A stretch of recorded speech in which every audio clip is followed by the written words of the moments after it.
Sounds like staying home from school. Jerry Springer Fights Camera Action, the new Netflix documentary. Recap. Apparently, he was the former mayor of Cincinnati and had also been very successful in television news as a news anchor and as a news commentator. Good evening, America. Spirit is soaring tonight, right along with the Space Shuttle Discovery. The company that I did the news for said Jerry was starting a talk show and you're going to host it.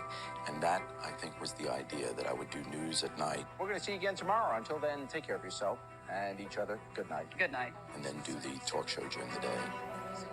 So it started out serious. The Jerry Springer Show was launched in Chicago in 1992. However, what I found interesting that I really had no idea about, originally he was serious. He wanted to get into political commentary. He wanted to do stuff like that. But then this talk show came up. But even in the beginning with that, you wouldn't really be able to tell it from any other talk show during that time, like Jenny Jones, you know, that sort of thing. Sally Jesse Raphael.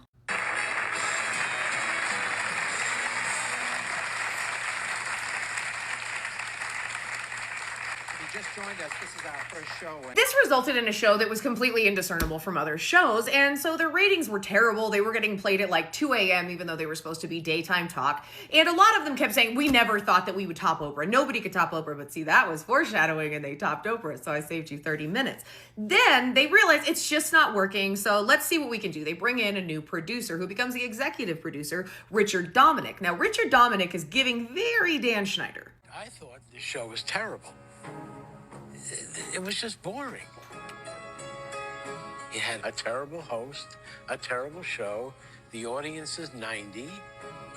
So when I took over the show and became executive producer, the vision that I had that I wanted everybody to fall into was, let's take a talk show and let's turn it upside down. Now, Richard was already known on the scene because he came from the extremely reputable Weekly World News, and one of the people that he worked with of note was the Demon Toaster Lady. And when the Demon Toaster Lady was asked, if you believe this toaster is possessed, why do you keep it? And she's like, well, it makes good toast. The Weekly World News, also referred to as the paper, that reference probably isn't going to land, but it's fine.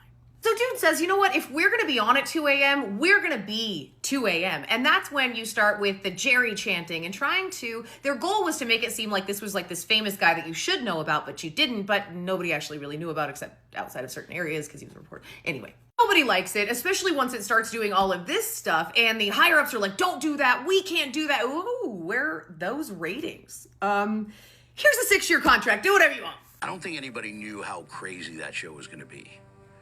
Like, it was a whoop ass. To be fair, most of what the producer said I found to be very, very disingenuous in both parts because they really do just keep directly contradicting themselves.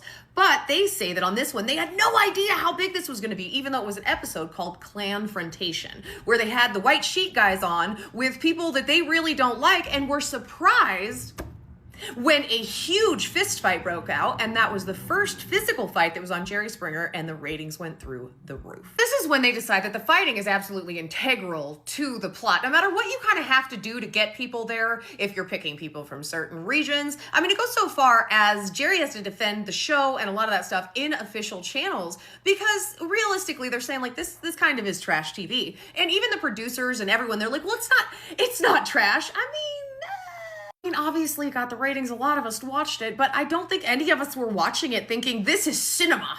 That sort of pressure cooker was really difficult, you know, because there's some stories which probably went too far. You think?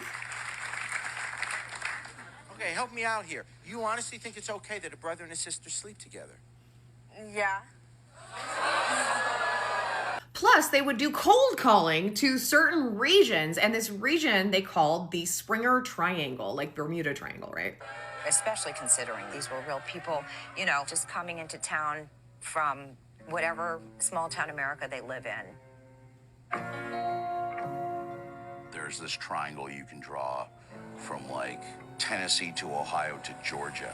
Like the Bermuda Triangle was called the Springer Triangle, where it's like 75% of all the guests in the history of the show came from that region of the country. I'll meet you at part 2, and we will talk about how the producers would kind of coach them, and it was so funny. You'd have these people like, no, I certainly don't like that you did that, and the producers would be like, no, you said that. Anyway, I'll see you at part 2.